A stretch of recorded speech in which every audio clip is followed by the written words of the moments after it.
In this clip, we're going to look at a game from a long time ago. It was Germany against Mexico, where Mexico won 1-0. And I was doing a little bit more research than usual on just one clip because I wanted to see, I wanted to have a little bit more context into why this happened, what tactics or what was the focus on before this game happened. And it was really difficult to find most goals against for Germany were on set pieces. Not a lot of them were in the flow play, which was difficult to find. But even then, there are still a lot of things that you can take away from previous games. Some of them are patterns, some of them are tendencies that kind of give you a hint into what you're going to be expecting when you play this game. And one of them was Germany in white and Mexico in green here. One of them was being able to identify gaps the moment you won the ball. So as you will see in the clip, there was a moment where Germany was in a lot of control of the game, a lot of possession, and in one play where Mexico wins the ball in this area of the field, right away the ball's played forward because Germany obviously is in such big offensive shape that they're able to take advantage of that. And these are things you can train. These are transition patterns where you can take advantage of specific cooperations, like the 9 and the 10 combining to play the ball in behind, or maybe it's just a long ball right away as soon as you win it. So we'll get to the clip first, and then we'll discuss it. So Germany's playing through the lines. The ball is won. Pass forward, combination, play the ball in behind, and there's the attack. Now, a few things that you have to look at before the ball happens. So we'll stop it there. So for example, the ball's played from the outside to the interior, and then the ball ends up here. Something like this. And then it doesn't matter that this player or this player wins the ball. We'll have this sector of the field where you can describe the area where the ball was lost, the area where the ball was won. So you have a few lines. You have the defensive line, you have the midfield line, and then the attackers. Now, what you need to identify is, first is, are you always balanced in this line? So if we look at this box here, 2 against 1, no problem. This is a very good shape.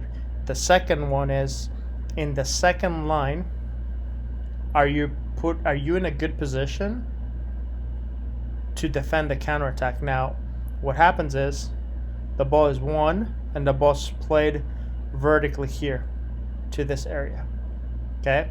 Now, at some point, the 9 checks to the ball. So he leaves the box here. We'll call this the yellow box. He leaves the yellow box, and Boateng here is late to close the space. So as soon as the ball's played vertically, there's under support, the ball's played. By then, the center back is, let's say, outside the orange box. Now this is a big problem for 2 reasons. Number 1, there's an opening already here. This opening is way too big. So when you have an opening like this, number 1, you want to close it. Okay.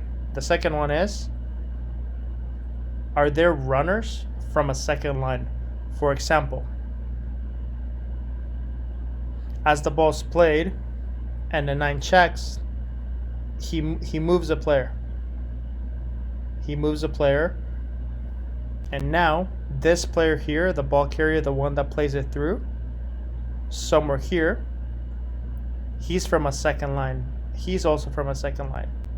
Okay, so the ball's played behind, and at that point, there is what you have, a 1v1 in transition. And that's pretty much the problem of of the organization of the whole structure. So we'll go back to it again. So there's the ball, the turnover in the sector would describe the area or the sector where the ball was last here.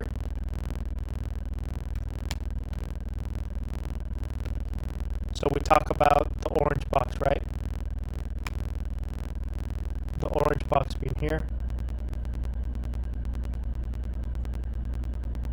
Something like this. This is that orange box. Okay. Maybe it could be a little bit smaller because it was originally like this. So at some point, this 2 versus 1 becomes a 1v1.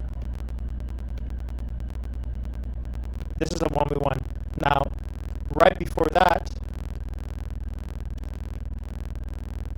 here, the moment he takes control of the ball, here, okay, this entire line is eliminated. So we'll go back to the same clip again. At some point, this is what you're looking at.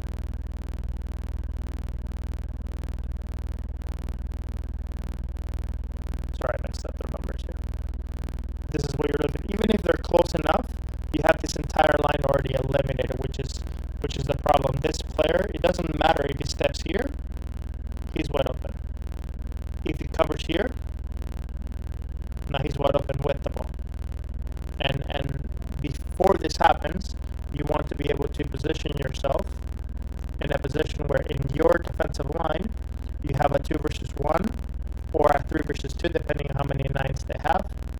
In here, you want to be able to operate in areas with the ball where you can control the spaces with and without it. Now, this player happens to be a 10, a very attacking player in this position.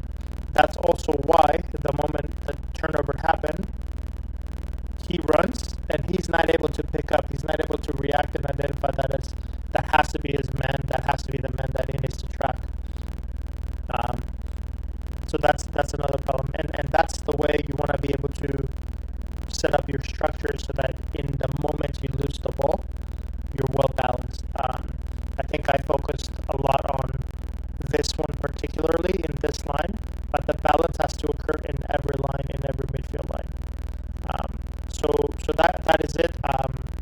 We can continue to analyze this part a little bit more. I just wanted to start something in maybe something that connects the defensive line to the midfield line in defensive transition, and how you're positioning an offense makes a big difference. Thank you, guys.